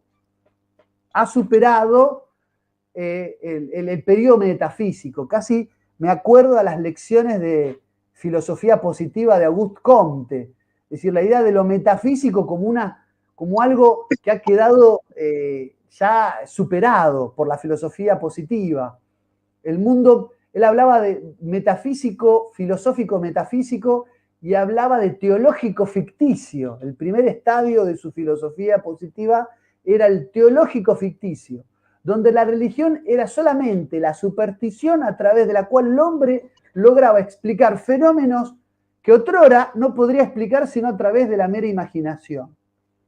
Como si la religión se tratara solamente de darle explicación a aquello que ahora, a través de la revelación de lo científico, del pensamiento lógico científico, ya hace innecesario la explicación metafísica de las cosas. Yo creo que ese es el gran triunfo, es el mal endémico que se ha forjado, lamentablemente, en el interior del mundo occidental, y sobre lo cual y contra lo cual tenemos que seguir combatiendo. ¿Cómo? Viviendo como los Amish, como los anabaptistas, como los menonitas, criando nuestras propias vacas sin luz eléctrica, como si estuviéramos en una aldea medioeval. No, volviendo y recuperando al hombre interior, volviendo al sujeto de la contemplación. Yo creo que ese es el camino. Hay una transformación interna que tenemos que hacer, prescindiendo de las cosas de este mundo, practicando el desapego, para luego tener una vida acorde con ese sujeto interior. No lo veo posible negando los avances de la tecnología o de la modernidad. Lo veo factible volviendo a la interioridad, ¿no? A un pensamiento autorreflexivo y contemplativo de las cosas. No es un camino fácil. Todo nos empuja, absolutamente todo a nuestro alrededor, nos empuja a quedarnos solo con el modelo antropológico de la hiperactividad, de la hiperproductividad. Pero no lo creo imposible, sinceramente no lo creo imposible. Creo que es un trabajo que debemos hacer y que además, en el fondo, nosotros inconscientemente subestimamos. ¿Pero qué? ¿Contemplando voy a modificar las cosas? Sí, si nosotros hiciéramos este ejercicio de volver a un diálogo interior, de entregarnos incluso a reflexionar profundamente sobre nuestras propias existencias y nuestra propia esencia como hombre, y nos entregáramos un poco más a la reflexión profunda de las cosas, creo que lograríamos grandes cambios en este occidente, insisto, desmembrado, resquebrajado, que lamentablemente nos ha tocado vivir en el Kali Yuga, dirían la India del Punjab, la edad de hierro, que también está en los mitos de Hesíodo, ¿no? En lo que son las grandes catálogos de Hesíodo. No es algo exclusivo de la tradición hindú, si bien Hesíodo se inspira mucho en elementos. Acá están los vasos comunicantes entre Oriente y lo que consideramos son las raíces occidentales. Creo que ese trabajo es muy importante, que es recuperar al sujeto, al ser contemplativo. Sujeto es una categoría ya de por sí bastante kantiano-moderna, pero sí creo que debemos recuperar al ser contemplativo. Mientras hablabas, por alguna razón, he pensado en dos cosas que me gustaría que toquemos. Por un lado, esta falsa idea de Occidente como forjado por el paso del mito al logos. Eso es un mito. El paso del mito al logos es un invento de un filósofo alemán de 1804 que se llama Wilhelm Nestlé.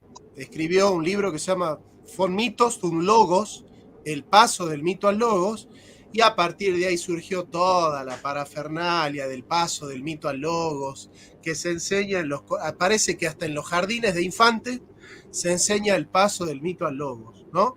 Bueno, si quieren anotar, yo voy a dar solo tres o cuatro textos de Platón, donde Platón liquida ese mito. Por ejemplo, Fedón 61b dice, una indagación, dice, de este modo, en primer lugar, lo hice en honor al dios del que era la fiesta, pero después del himno al dios, reflexionando que el poeta debía, si es que quería ser poeta, componer mitos, pero no razonamientos, y que yo mismo no era un mitólogo.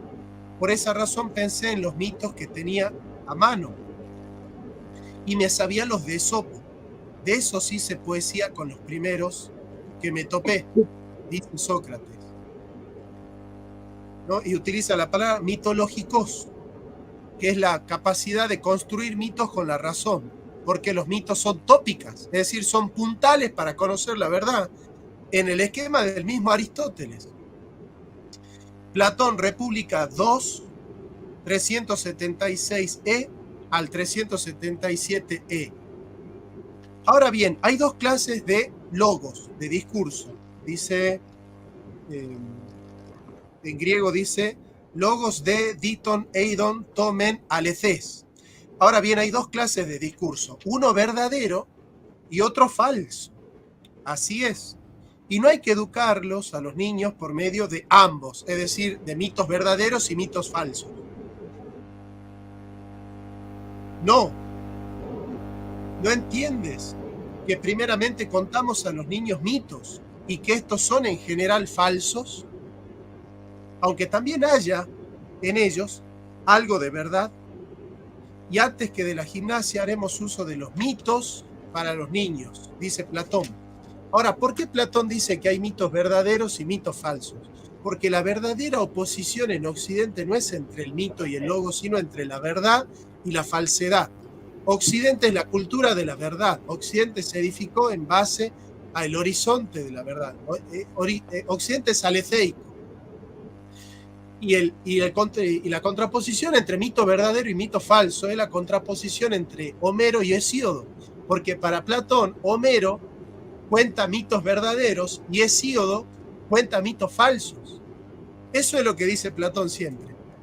Que nosotros no tenemos que contar los mitos de Hesíodo, porque los mitos de Hesíodo son mitos falsos. ¿Y de dónde surge eso, de los mitos falsos? Mirá cómo empieza la teogonía, Pablo, te va a encantar esto. La teogonía comienza así, dice: comencemos nuestro canto por las musas helicóniadas del Heliconte, donde estaba, en las montañas del Heliconte, estaban las tres musas de la inspiración, que habitan la montaña grande y divina del Helicón. Con sus pies delicados danzan en torno a una fuente de violáceos reflejos y al altar del muy poderoso Cronión. Después de lavar su piel suave en las aguas del Perneso, en la fuente del caballo o en el divino Olmeo, forman bellos y deliciosos coros en la cumbre del Helicón y se cimbrean vivamente sobre sus pies. Partiendo de allí, envueltas en densa niebla, marchan al abrigo de la noche, lanzando al viento su maravillosa voz, con himnos de Zeus, portador de la égida, a la augusta Hera, árgiva, calzada con doradas sandalias, a la hija de Zeus, portador de la égida, a Atenea de ojos glaucos, a Febo Apolo y a la asateadora Artemis, a Pisón que abarca y sacude la tierra, a la venerable Temis, a Afrodita de ojos vivos. Ellas, precisamente, es una vez a Hesíodo un bello canto mientras apacentaba sus ovejas al pie del divino Helicón, enseñaron.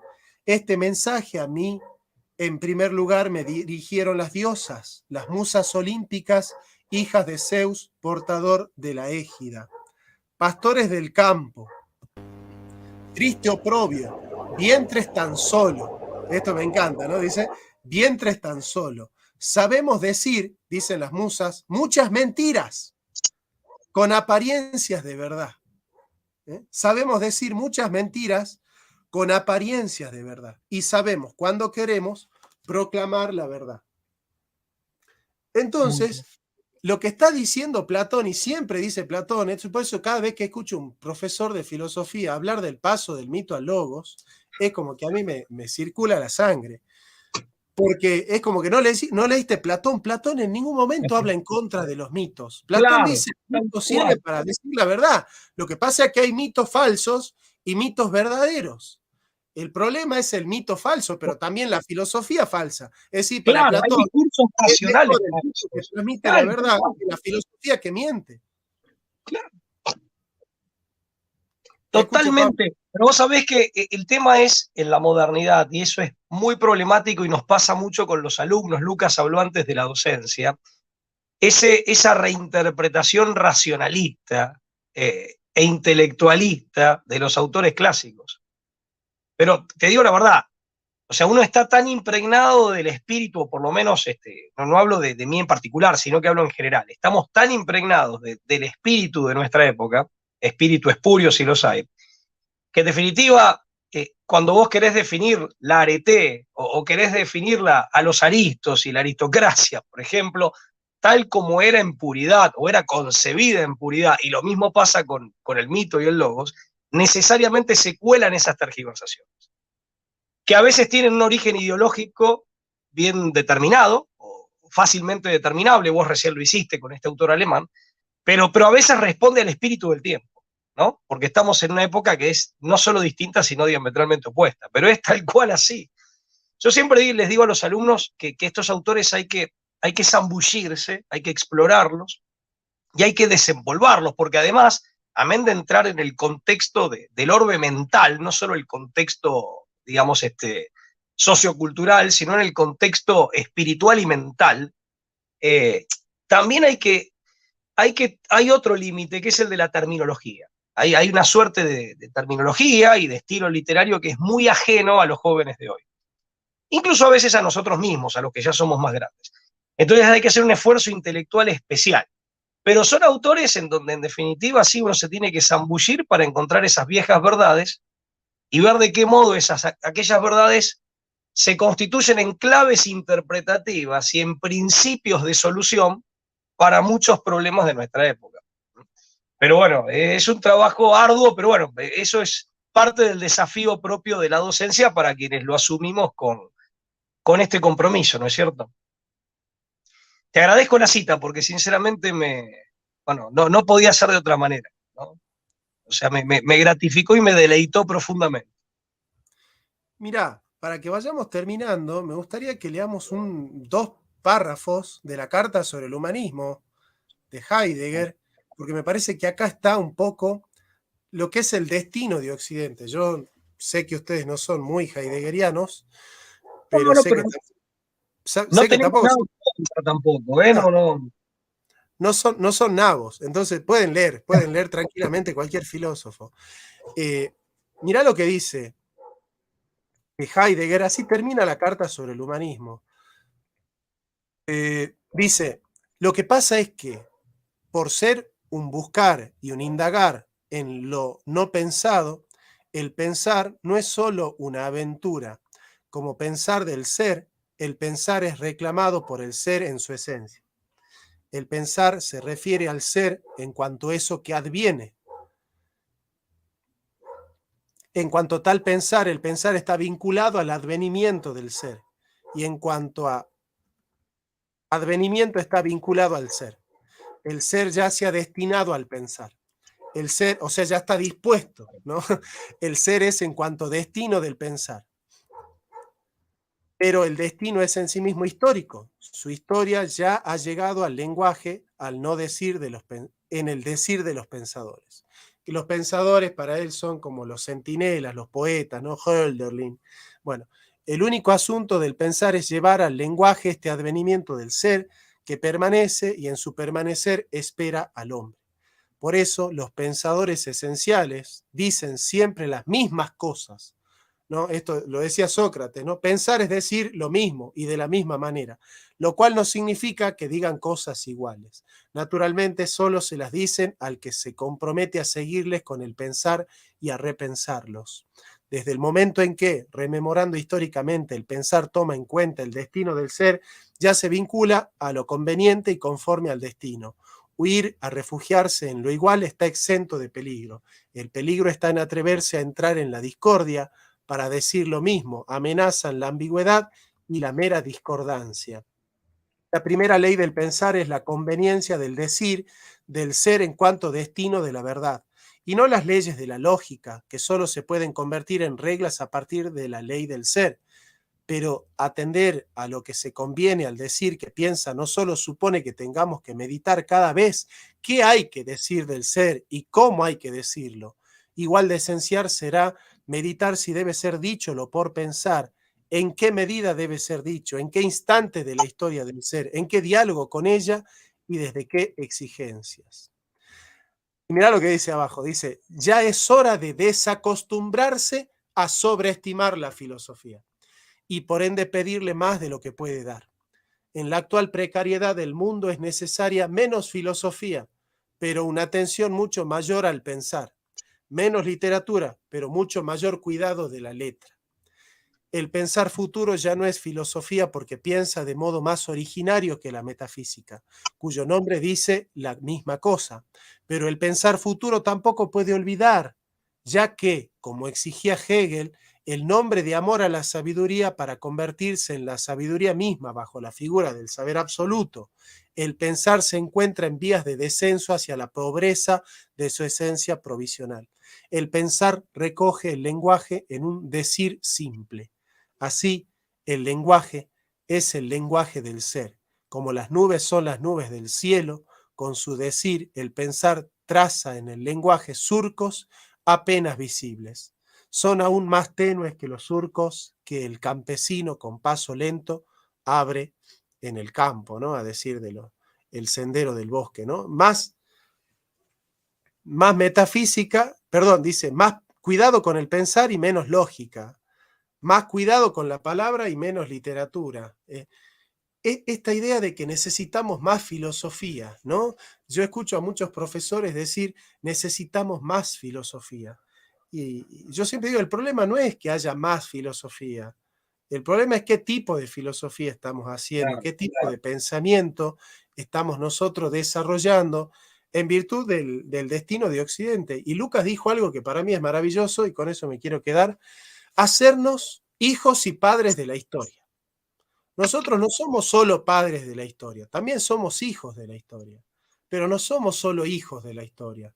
También podemos tomar esa historia en nuestras manos, que tiene corsi et recorsi, que tiene marchas y contramarchas, pero suplantar esa pregunta moderna que es un tanto incómoda de las metafísicas de la historia, a decir de Luis Althusser, ¿hacia dónde se dirige la historia? Que es una pregunta pseudo profética que no le pertenece a la filosofía, sino a la teología, en función de la parusía. Pero eso no lo descubre la razón, lo descubre la fe, que es certeza de lo que se espera y convicción de lo que no se ve. A la filosofía no le toca la pregunta de hacia dónde se dirige la historia. El filósofo no es un profeta. A la filosofía le toca la pregunta ética hacia dónde deberíamos dirigirla a la historia. Y esa pregunta ética es profundamente humana porque sin lugar a dudas podemos dirigirla a cualquier lado menos a la de la autodestrucción. Occidente no está destinado a autodestruirse porque la destrucción de Occidente es la destrucción de nuestro propio legado cultural, etos en el cual nosotros vivimos y morimos, porque la tradición no es más que la democracia de los muertos. Los muertos tienen la posibilidad de hablar con nosotros a través de la tradición. Y es por eso que la tenemos que rescatar, porque somos eso. Somos esa tensión entre el pasado y el futuro que nos constituye, y romper con esa tensión es romper con nosotros mismos. Así que en ese sentido yo considero que rescatar la tradición occidental no es más ni menos que rescatarnos a nosotros mismos. Lucas, querido, te dejo para que pinceles las últimas palabras. No, no, muy, muy interesante tu reflexión final, coincido. Primero decirte que sobre Heidegger tengo la mejor de las opiniones porque creo que es el último gran filósofo, creo que es del siglo XX el último gran filósofo con mayúscula. Después hay filosofías en plural, digo, más allá de si pensamos a la filosofía como sistemática o pensar sistemas filosóficos completos o no, creo que la influencia de Heidegger es incuestionable. En todo caso, puedo llegar yo a tener algún reparo, y esto lo digo no siendo yo formado en temas estrictamente filosóficos como lo sos vos, Jonathan, con algunos aspectos de la psicología descriptiva o de la fenomenología, que van desde Husserl, pasando por Heidegger, Merleau-Ponty o el mismísimo Scheller. Digo, toda la fenomenología, yo que me considero esencialista en algún punto, puedo llegar a tener algún reparo o tomar alguna distancia, pero esto no le saca valía a la figura de Heidegger en muchísimos aspectos, sobre todo de temas que me han gustado, como puede ser la filosofía del lenguaje, la filosofía analítica, y un largo etcétera. Digo, vos siempre decís que hacer filosofía no solamente es responder, dar respuestas, sino justamente el rol del filósofo muchas veces es preguntar y tratar de poner en cuestionamiento aquello para lo cual uno cree que ya tiene la cosa muy clara. Justamente no es venir a echar luz el rol del filósofo, sino muchas veces allí donde parece que está todo claro, es venir a dar un manto de oscuridad. Y creo que Heidegger en eso ha sido brillante, digamos. Pero haciendo esa salvedad, yo lo que creo es que el mundo posmoderno en el que vivimos, esta falta de protagonismo en el que los tres coincidimos que tiene el hombre actual, y esto que hablamos del mitos y el logos, o el logos como superador del mito, que eso es un verso, es una mera fantasía, esto no es así, yo creo que es parte sustancial del triunfo de los sofistas en el mundo actual. Se puede ser un gran sofista citando a muchos filósofos de verdad. Hoy hay muchísimos sofistas que hablan y conocen, incluso acabadamente, vida y obra de grandes filósofos. Y eso genera confusión, Biblia, ¿no? genera O sea, puede ser engaño. un chanta citando la Biblia también. Claro, exactamente, exactamente. Yo creo que hoy la quimera de nuestro tiempo es un gran triunfo de la sofística en muchos planos. Es decir, en el sentido, a ver, más genuino de la expresión y también más vulgar de ser un sofista. Es decir, de generar artilugios intelectuales con el fin de seducir, ¿no?, al vulgo, a la turba. Y yo creo que uno de los grandes, uno de los grandes problemas del mundo actual es que se pondera a los sofistas y se margina a los verdaderos filósofos. Se sigue premiando a los sofistas y se sigue sepultando, silenciando y marginando a los verdaderos pensadores. Entonces, esta cita que vos traías a colación de Heidegger, de reivindicar el pensamiento, el verdadero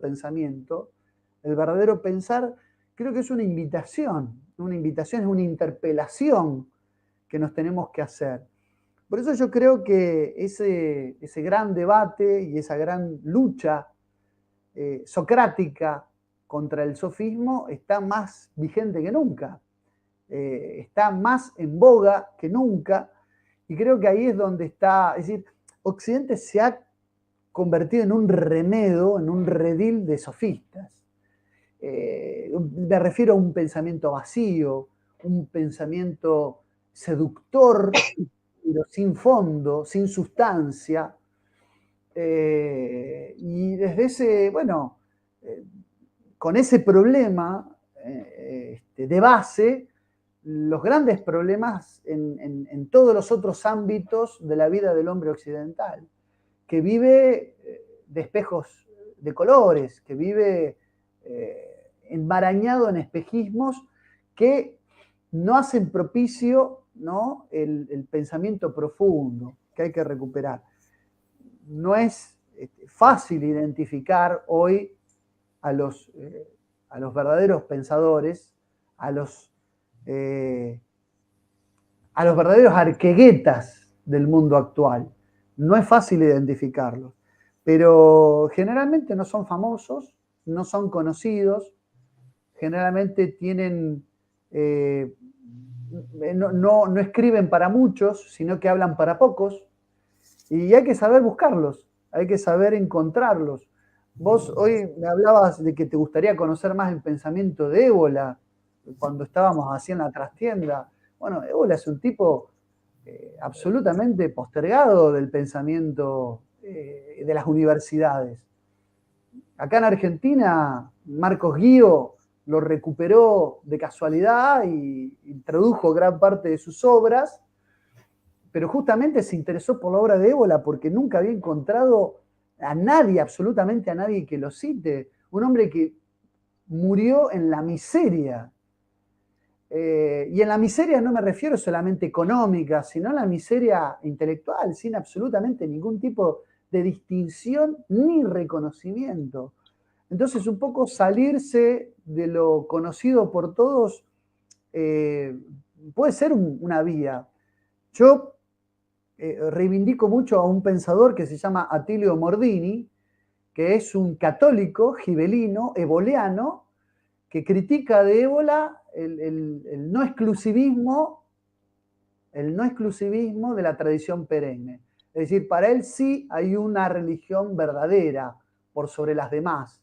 Para él sí hay una revelación única y genuina que convive con la tradición gibelina, que está presente en las demás tradiciones religiosas, pero donde en todo caso se identifican semillas de verdad, pero hay una única religión verdadera, cosa que no pasaba con Ébola, donde en Ébola había ya casi un sincretismo. Elías de Tejada, entre las cosas que critica de Ébola, es tener una especie de heterodoxia en materia religiosa y mantenerse demasiado al margen de la revelación, ¿no? Como algo único, innegable, y sobre el cual no podríamos sino más que, bueno, el hombre occidental tener una consideración particular, es decir, la idea de que no da lo mismo, no es todo lo mismo. Hay una revelación sobre la cual se dirige una verdadera y profunda teología.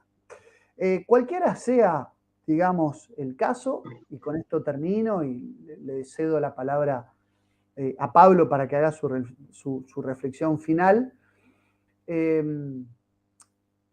Soy partidario, junto con Chesterton, ¿no?, este pensador inglés, de que un poco el hombre occidental hace un poco lo posible para cavar su propia fosa, ¿no?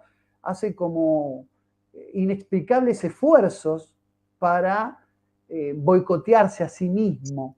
Es casi una patología de nuestro tiempo tener sobre nosotros mismos una mirada demasiado autoflagelante. El hombre occidental le cuesta ver en su propio legado algo bueno. Entonces convive con su propia tradición de manera casi despreciándola, casi menospreciándola, y solamente sostiene de su origen, y esto lo veo mucho en el hombre europeo, lamentablemente, en el hombre del viejo mundo, convive fagocitado en un capitalismo del consumo y del bienestar.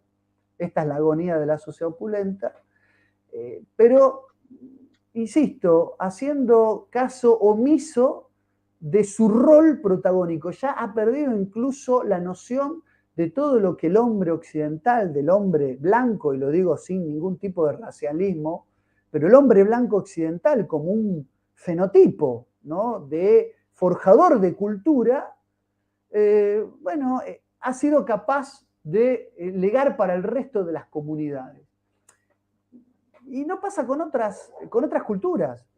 Me ha pasado en Japón de ir a los templos, ya sean budistas o shintoístas, y donde el hombre nipón entiende que su origen es esto que vos decías, Jonathan, de que somos hijos de la historia y somos padres de nuestro propio porvenir. No pasa, por ejemplo, con el hombre del Japón, donde lo feudal y lo moderno tienen cierta armonía todavía. Hay un Japón de Tokio absolutamente modernizado, pero también hay un Japón rural, feudal, donde el respeto por sus tradiciones y sobre todo el respeto por los mayores como retazo, como resabio de esa tradición, está intachable, o sea, está de manera incuestionable presente en la vida de cada uno de los hombres orientales, en este caso del perfil del hombre japonés, que es el que más conozco por haber viajado por lo menos en 3 oportunidades al país del sol naciente. Pero bueno, yo lo veo con preocupación.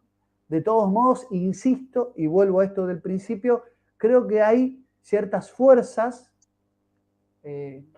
ínferas o fuerzas que están por lo bajo, que se están como organizando y que en algún momento se van a revelar y se van a manifestar, ¿no? En esta situación cada vez más decadente de Occidente va a haber un resurgir, cual ave fénix de entre las cenizas, de una nueva espiritualidad occidental renovada, pero reconciliada con la contemplación y con la tradición. Y yo estoy esperando ansioso ese momento. No sé si lo llegaremos a ver nosotros, pero yo creo que eso va a pasar.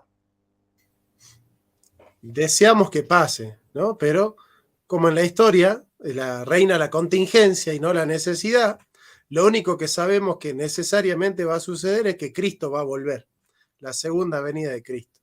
Todo lo demás es contingente, puede pasar una cosa, puede pasar otra.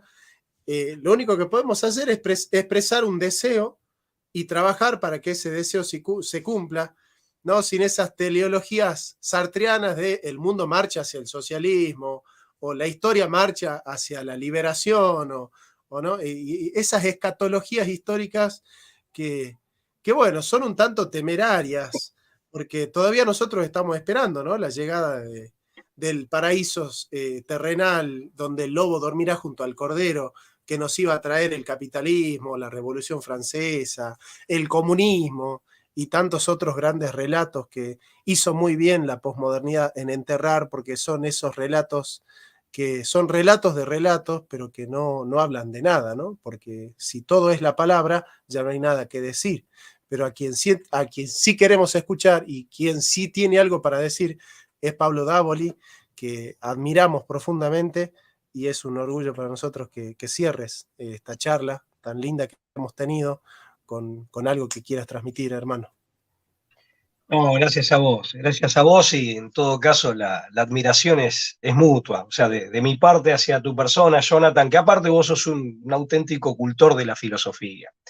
Yo, y estando muy lejos todavía, a lo sumo puedo aspirar a ser como Cicerón, como Marco Tulio, porque yo soy un abogado, ¿no? Me gusta la política, soy un abogado, que tengo, bueno, alguna, digamos, incursiono en la filosofía como para abrevar ahí y nutrirme ahí, pero en definitiva, acá el que pertenece al campo de la filosofía sos vos, así que la admiración es de mi lado hacia tu persona. Mirá, coincido con lo que vienen diciendo, desde luego, o sea que estamos en una época de sofistas, no solo por este uso, digamos, este uso abyecto de la palabra, en donde la palabra ya no solo no vehiculiza la verdad o ningún intento de aproximación a la verdad, sino que está al servicio del poder. Es una palabra vacua, una palabra vacía, pero aparte es una palabra que al no estar al servicio de la verdad, está al servicio del poder, descaradamente al servicio del poder. Y quiero agregar una característica más, ¿no? Yo no soy, digamos, de esos que miran con benevolencia a los sofistas, me ha pasado de discutirlo con algún profesor, yo creo que eran grandes impostores, ¿no? Y esto pasa en nuestra época, eran mercachifles de la palabra, ¿no? Y esto pasa en nuestra época de que se le dice también filósofo a cualquiera, por favor, por eso también quería marcar esta distinción, no, yo no me da el piné, ¿eh? O sea, la verdad que no, uno con mucho respeto, digamos, el filósofo es alguien que está muy arriba, uno a lo sumo lee, trata de entender, así que, y hoy se le dice filósofo a cualquiera, ¿no? Eso es importante. Y acá lo quiero traer a colación no solo a Alberto Vuela, que es un amigo argentino también, un hombre que da clases en el doctorado de filosofía en la Sorbona, el gaucho Vuela, pero también a su amigo Silvio Maresca, que, bueno, falleció hace poco y también le quiero rendir públicamente mi homenaje a Silvio, que era uno de los que se quejaba de esto, ¿no? De que se le llama filósofo a cualquiera. En cuanto a recuperar la tradición, desde ya, o sea, la tradición como tal, como toda auténtica tradición, siempre tiene el carácter de la perennidad. ¿Pero por qué? Porque se alimenta de ecos que provienen de la eternidad, se alimenta o se nutre de ecos eternos. Con lo cual, la tradición, toda auténtica tradición, tiene el carácter de la perennidad, o sea, viene trayendo o atesora lo perenne, y al mismo tiempo es una modalidad identitaria, porque en definitiva la tradición siempre se presenta como modalidad de lo perenne y en última instancia de lo eterno, pero como una modalidad particularizada en donde en definitiva hace a nuestra identidad. Yo creo que dentro de toda la crisis en la que estamos en Hispanoamérica, que es una floración particular de Occidente, pertenece al contexto occidental sin duda alguna, pero es una floración con rostro propio, con peculiaridades, estamos relativamente bien, al menos en relación a toda esta crisis que se da con mayor agudeza en nuestros hermanos europeos y sobre todo de Europa occidental, ¿no? Entonces, es cuestión también de mirarnos a nosotros mismos, de quitarnos de encima falsas nociones respecto de quiénes somos y de dónde venimos, y en definitiva retomar un poco el conócete a ti mismo del oráculo de Delfos, pero aplicado a toda la ecúmena hispánica y finalmente a la civilización occidental como marco más amplio y como matriz de esta ecúmene. Y en el arraigo de la tradición vamos a forjar, ahora sí, ese hombre que es capaz de la acción, o sea, mediante el recupero de esa teoría entendida en su sentido originario de contemplación del ser, que lo contemplamos desde acá, pero contemplamos, y ahí hay un eco heideggeriano en mí, ¿no? Lo contemplamos desde acá, pero contemplamos el ser, y por lo tanto, verdad, bien y belleza. En definitiva, desde esa contemplación, y eso es lo que significa, todos lo sabemos, teoría en griego, recién ahí viene, digamos, la fortaleza y el llamamiento para la acción. Claro, una de las contradicciones de la modernidad es que con el racionalismo cartesiano empieza hablando de sujeto y termina en este objeto, en este no sujeto que es este hombre derrotado, este hombre roto, al decir de Ébola, este hombre roto que es el orden que es el hombre de nuestra época. Nosotros, arraigando en la tradición, vamos a recuperar, vamos a reconstituirnos como eleuteros antropos, o antropos, que era el ideal griego del hombre libre y pleno. El hombre pleno a través del camino de la arete y aparte, como somos cristianos, con la fuerza de la gracia. Y desde ahí vamos a transfigurar el mundo, vamos a colaborar en esa faena.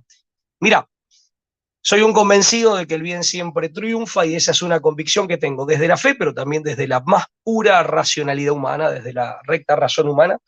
El bien necesariamente triunfa, es cuestión de que uno haga su aporte. En ese aporte uno eventualmente puede inmolarse, puede dejar la vida, pero lo cierto es que el triunfo está asegurado, está cantado, y si ese es el tributo que hay que ponerle, qué cosa más hermosa y qué grande honor. Así que simplemente esto, quiero, digamos, cerrar con este llamamiento, primero a la contemplación para pasar a la acción. Muy bien, una frase muy famosa del Monseñor Tabela en Salta, ¿no? Roberto Tabela, contemplata alis tradere, ¿no? Contemplar la tradición y transmitir lo contemplado.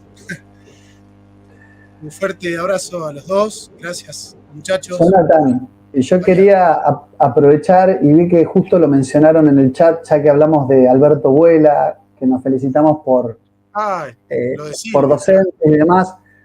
Ambos, por caminos distintos, tuvimos contacto con Silvio Maresca, un gran amigo, por lo menos yo lo pude tratar en los pasillos de TLB1, un gran filósofo, un director de la Biblioteca Nacional, un hombre con una formación, entiendo que se había especializado en la obra de Federico Nietzsche, pero además que fue el compañero, porque en su momento en TLB1 éramos 3 o 4 programas cuando empezó toda esta locura.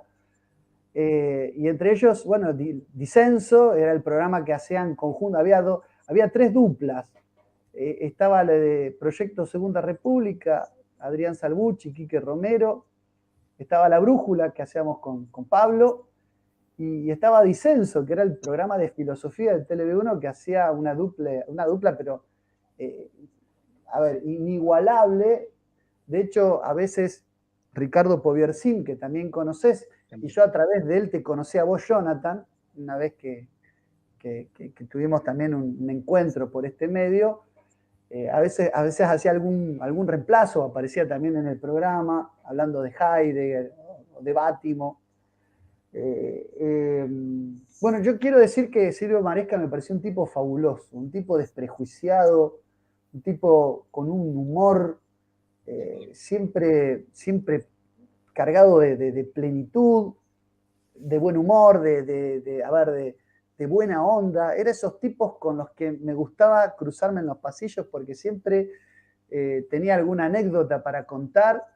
Y bueno, y era un poco también, formaba parte de ese staff permanente de lo que fue la experiencia de TLB1 que con tanto cariño recuerdo.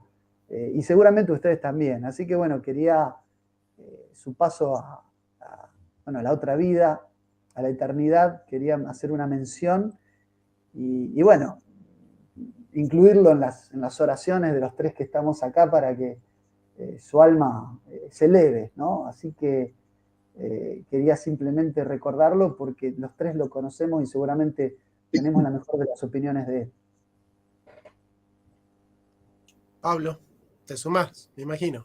Claro, claro, sí, me sumo con todas, suscribiendo todas y cada una de las palabras de Lucas. El recuerdo grato de, bueno, de aquella primera instancia de la brújula en TLV1 y encontrarnos con Silvio. Aparte, Silvio tenía, yo lo digo como hombre del interior, pero los rosarinos es como que estamos a mitad de camino entre el interior profundo, por decirlo de alguna manera, y la capital, ¿no?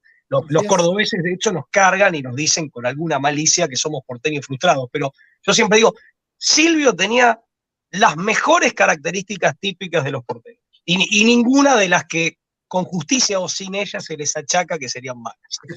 La verdad que tenía ese carácter rioplatense, ameno, un hombre de buena, un hombre culto y un hombre, digamos, comprometido con las grandes cuestiones, como bien decía Lucas, un especialista en el pensamiento de Nietzsche, pero aparte un hombre ameno, un hombre de buena conversación, un hombre con quien era un gusto compartir un whisky o un café o unos mates, un tipo también con mundo, que había viajado, bueno, o sea, la verdad que muy, muy interesante. El tipo, digamos, tengo un recuerdo entrañable y bueno, y también suscribo sobre todo las oraciones, ¿no? Sobre todo las plegarias para que, bueno, para que Dios coja en su seno. Para que descanse en paz. Yo lo conocí en el 2012 o 13, se cumplían el 13 de mayo del 2013 se cumplían 200 años del nacimiento de Søren Kierkegaard. Y Silvio Maresca también bastante conocedor de Søren Kierkegaard, a la par de Nietzsche. Y fue a dar una ponencia sobre Kierkegaard. Y me acuerdo que tuvo la deferencia de aceptar una corrección que le hice sobre algunos temas. Nos hicimos amigos, nos sacamos una foto y a partir de ahí siempre en conexión, sobre todo por mails, a través del director de mi tesis, que es el doctor Julio Raúl Méndez. Pero me acuerdo de la gran humildad que tuvo Silvio, de decir, che, qué buen aporte que me haces, y anotó la corrección. O sea, un tipo como Silvio, un especialista, que acepte una corrección, ya te muestra la cepa de la persona. Y bueno, a partir de ahí siempre me aprecio, ¿no? Me aprecio con Silvio. Evidentemente en la Sociedad Argentina de Filosofía con Vuela tienen todo un prejuicio porque, bueno, hay que tener un cierto talante para entender la personalidad del doctor Vuela, pero con Silvio era todo lo contrario, ¿no? Silvio era muy, muy aceptado por todos los filósofos en la Argentina y muy, muy apreciado y muy, muy valorado. Así que una gran pérdida, una gran persona, y bueno, que Dios lo tenga en la gloria. Nosotros lo tendremos en la memoria, en la gloriosa memoria de la filosofía. Por eso le dedicamos este programa a él. Así que, muchachos, gracias. Jonathan, un fuerte abrazo. Un abrazo, gracias. Un abrazo, y que Dios los bendiga grandemente. Nos vemos. Será hasta la próxima.